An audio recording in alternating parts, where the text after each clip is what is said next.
रोज़ा टूट जाने के बाद दिन में खा पी सकते हैं? क्या रोज़ा टूटने के बाद मसलन उल्टी से रोज़ा टूट गया तो क्या इसके बाद दिन में खाने पीने की इजाज़त होगी या नहीं? शाहरुख साहब पेशावर से। उल्टी से रोज़ा नहीं टूटता, पहले तो ये जहन में रखें। उल्टी से रोज़ा दो शर्तों के साथ टूटता है, एक तो मुंह भर के उल्टी की हो और जानबूझकर खुद हलक में उंगली डाल के उल्टी की हो। अगर हलक में उंगली डाल के उल्टी की और थोड़ी सी उल्टी की तो भी रोज़ा नहीं टूटा, और हलक में उंगली डाल के उल्टी की, हाँ थोड़ी सी की तो भी नहीं टूटा। उल्टी मुंह भर के हुई मगर खुद से हुई है, आपने नहीं की, तो भी नहीं टूटा। तो खुद की हो जानकर और मुंह भर के की हो तो रोज़ा टूट जाएगा। इसी तरह आपने खुद तो नहीं की, हुई खुद है, मुंह भर के उल्टी हुई मगर आपने उसको निगल लिया तो भी रोज़ा टूट जाएगा।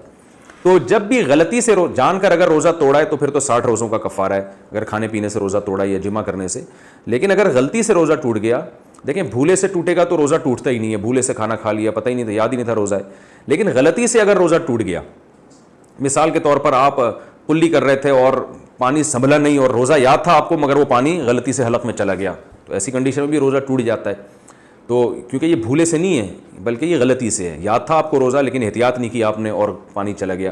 तो ऐसी गलती से जब रोज़ा टूटता है तो कफ़ारा वाजिब नहीं होता, लेकिन रोज़ा बहरहाल टूट जाता है। तो ऐसी सूरत में एक क़ज़ा करना पड़ेगा, लेकिन बाद में खाना पीना जायज़ नहीं होता।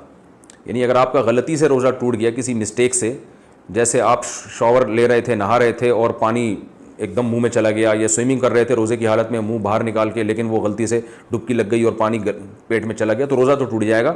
लेकिन ऐसी कंडीशन में खाना पीना फिर भी जायज़ नहीं होता, रोज़ेदारों की तरह रहना बहरहाल लाजिम होता है और उसमें आप खा पी नहीं सकते।